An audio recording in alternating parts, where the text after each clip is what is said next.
Shalom, shalom à l'Éternel, Jéhovah notre Dieu, seul soit la gloire. Que le Seigneur vous bénisse et qu'il vous honore. Bienvenue à cette chaîne de Jéhovah Tabira, le Dieu de feu, du Saint-Esprit de Dieu en action. Et abonnez-vous maintenant et likez la vidéo et soyez prêts à partager la bonne nouvelle de notre Seigneur Jésus-Christ de Nazareth. Nous sommes dans ce thème durant 15 minutes intitulé le code de la royauté. Le code de la royauté. Le code de la royauté. Vous pouvez répéter à vous-même et avec assurance le code de la royauté. Si vous voulez régner, dominer, si vous voulez vous installer avec les rois au sommet, vous devez connaître le code de la royauté. C'est pas ce code que le Seigneur choisit ses serviteurs. C'est pas ce code que le Seigneur nomme les rois.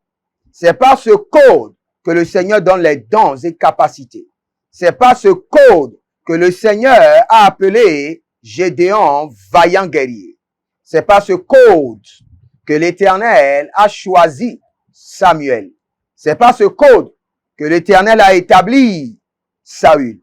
C'est pas le code de la royauté que l'Éternel a appelé Samuel. C'est pas le code de la royauté que le Seigneur a établi David. C'est pas le code de la royauté que le Seigneur Jésus-Christ de Nazareth a choisi ses 12 disciples. Mais quel est le code de la royauté? Avant de vous dire le code de la royauté, préparez votre cœur à comprendre et à mettre en place ce code que je vous donnerai. Nous allons lire rapidement 3 versets. Le premier, c'est 1 Samuel, chapitre 15, le verset 17. Écoutez le code.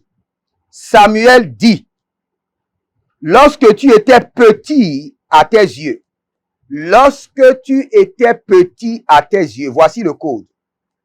Petit à tes yeux, petit à tes propres yeux. Voici le code.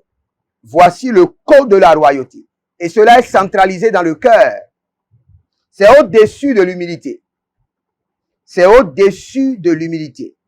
Le code de la royauté, c'est l'humilité, mais je vous dis, c'est au-dessus de l'humilité. La Bible déclare, quand tu t'es vu petit à tes propres yeux, dans ton cœur, tu as reconnu tes limites, tu as reconnu tes faiblesses, et tu reconnais que tu as besoin du secours de l'Éternel. La Bible déclare que ceux qui se comparent les uns avec les autres ne sont pas sages. Donc, si vous voulez avoir la royauté, comprenez le code de la royauté dans l'humilité totale et ne vous comparez pas aux autres. Dieu nous a créés chacun avec ses qualités, chacun avec ses aptitudes. Aujourd'hui, le problème que nous avons surtout à l'église, c'est la comparaison hypocrite. Beaucoup de personnes se comparent à l'église. Et c'est en se comparant que vous voyez des groupes de personnes alimenter l'église avec de commérages, alimenter l'église avec des disputes. Ils se trouvent plus meilleurs que tout le monde. Nous allons continuer. Il dit, lorsque tu étais petit à tes propres yeux, n'es-tu pas devenu le chef des tribus d'Israël, dont le code de la royauté, vous devez être petit à votre propres yeux et vous serez maintenant introduit à la royauté. Regardez, vous avez de l'argent auparavant, vous avez conduit des gros véhicules, vous avez de maisons auparavant, mais aujourd'hui vous n'avez plus rien. Et le Seigneur vous a amené dans cette église. Humiliez-vous, humiliez-vous, humiliez-vous. Ne nous racontez pas votre passé que vous avez été riche. Humiliez-vous. Si le Seigneur vous a amené cette étape, c'est parce que vous êtes têtu. Et vous ne voulez pas apprendre la leçon. C'est pourquoi le Seigneur vous a maintenu là. Et pour que vous soyez maintenant intronisé encore dans la royauté, vous devez vous soumettre. D'accord, vous étiez ambassadeur auparavant. Oui, je ne refuse pas. Vous étiez pasteur. Non, oui, je ne refuse pas. Vous étiez une autorité du pays. Maintenant, vous avez tout perdu. Vous avez des problèmes. Et vous êtes venu à l'église. Ne cherchez pas à diriger le pasteur et à commander tout le monde. Vous voulez que tout le monde joue et danse au son de votre musique. Non, non, non. Humiliez-vous. Avant d'accéder à la royauté, vous devez passer par la vallée de l'humilité. Et à la vallée de l'humilité, le Seigneur s'assure qu'il retire de votre corps, de votre esprit, de votre cœur, toute iota d'orgueil, toute graine d'orgueil. Si vous êtes là où vous êtes aujourd'hui, c'est parce que le Seigneur veut vous humilier avant de vous élever. Sans vous humilier, le Seigneur ne vous élèvera jamais. Et pour que cette saison soit facile et soit accélérée, vous devez comprendre que vous êtes petit. Regardez, Gédéon se voyait tellement petit devant la tâche, la mission. Et quand il se voyait petit, le Seigneur a changé son nom. Et le Seigneur lui a donné vaillant guerrier. Vaillant guerrier. Vaillant guerrier. Mais si vous vous dites que vous êtes un vaillant guerrier, que vous avez la capacité, que vous avez l'aptitude, que vous êtes à la hauteur, vous ne serez pas choisi. Vous serez disqualifié. Retenez le code de la royauté qui est l'humilité. Vous devez toujours être petit à vos propres yeux. Il dit, lorsque tu étais petit à tes yeux, n'es-tu pas devenu le chef des tribus d'Israël?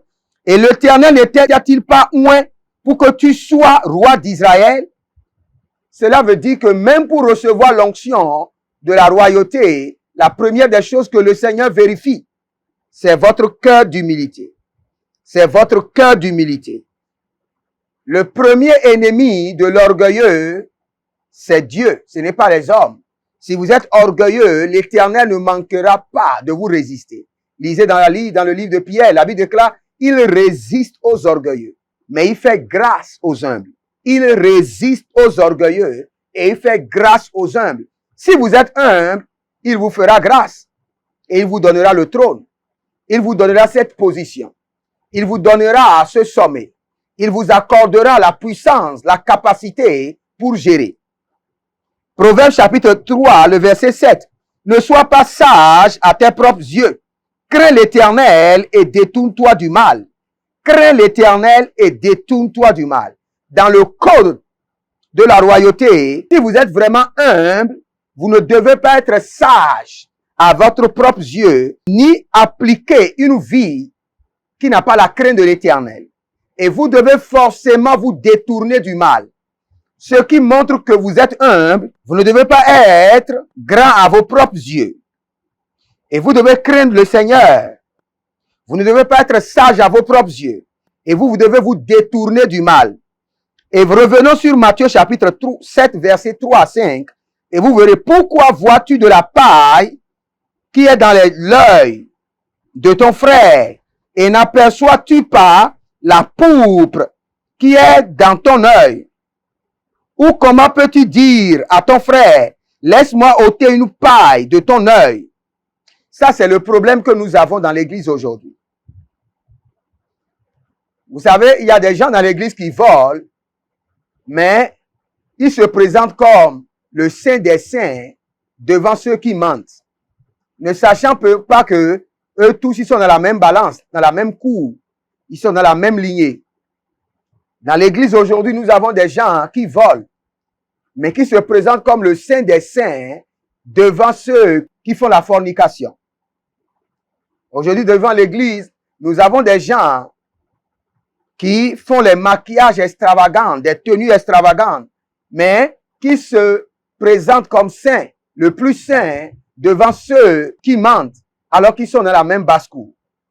Faites très attention à votre vie. Je vous assure, la vie chrétienne est déjà compliquée. Ne cherchez pas des batailles inutiles à votre vie. Humiliez-vous sous la main puissante de l'Éternel et il vous élèvera au moment convenable. Au moment convenable. Vous êtes dans une église, humiliez-vous. Humiliez-vous. Peut-être que votre pasteur gagne 25 000 comme salaire et vous Vous êtes à 25 millions comme salaire. Humiliez-vous. Humiliez-vous. Il y a plusieurs personnes qui ne sont pas bénies. Pourquoi? Parce qu'ils sont venus à l'église pour être sauvés. Mais eux tous, ils se focalisent sur les erreurs du pasteur, sur les erreurs de la femme du pasteur, sur les erreurs des enfants du pasteur. Et ils sont bloqués. Leur destinée est fermée. L'onction qui doit les aider, ils ont déjà condamné l'onction. Et maintenant, l'onction s'est retirée d'eux ou l'onction a fermé leur vie. Si vous êtes dans une église et vous ne pouvez pas garder votre bouche, quittez l'église. Vous n'êtes pas venu pour le pasteur et son équipe, vous êtes venu pour vous-même. Focalisez sur votre destinée. Le temps que vous utilisez pour développer l'égoïsme et bavarder, utilisez ce temps pour intercéder pour votre propre vie. Et vous verrez la gloire de Dieu. Dans le code de la royauté, c'est l'humilité. Et je vous assure, plusieurs personnes ont besoin de l'esprit de l'humilité afin que le Seigneur les élève, afin que le Seigneur les positionne sur le trône de la royauté. Kerakushatalia gabahande, Brenemontevela, Sikadosh, Ekamana Vradesh, Erosa Graduva, Kidoshada. Recevez maintenant l'esprit de l'humilité. Recevez le revêtement de l'humilité. Et que le trône que le Seigneur a préparé pour vous, maintenant par l'esprit de l'humilité, soyez qualifiés. Soyez qualifiés. Vous ne serez pas disqualifiés. Maintenant, je projette l'esprit de l'humilité dans votre esprit. Que l'esprit de la sagesse commence par travailler sur votre esprit, votre âme, sur votre analyse. Et que l'Éternel, qui a localisé Saül, quand il était humble, vous localise maintenant. Vous localise au nom de Jésus-Christ de Nazareth. N'oubliez pas, inscrivez-vous à l'école prophétique ou recommandez l'école prophétique à quelqu'un. Inscrivez-vous à l'Institut biblique, l'Aigle de la Révélation, ou recommandez-nous pour que les hommes et les femmes viennent dans l'armée de feu. N'oubliez pas, si Christ ne tardait pas, je serai en Côte d'Ivoire du 10 au 30 juin. Appelez-moi déjà et je vais vous programmer pour vous recevoir pour une impactation spéciale, pour dédier votre maison ou dédier votre église, ou pour recevoir une ordination spéciale, ou pour recevoir votre attestation prophétique ou votre attestation de l'école, de l'Institut biblique. Donc, n'oubliez pas, vous pouvez m'écrire sur WhatsApp pour une consultation prophétique, pour une suivi prophétique, et vous pouvez envoyer votre semence pour soutenir cette tâche, cette œuvre, et le Seigneur ne manquera pas de vous bénir. Partagez maintenant, partagez. Nous allons partager la bénédiction de cette vidéo, partagez à plusieurs personnes. Plusieurs personnes doivent être délivrées de l'égoïsme, et avoir un esprit humble. Partagez maintenant. Que le Seigneur vous honore, qu'il vous bénisse, et que le Saint-Esprit vous embrasse avec le feu de la délivrance. Shalom.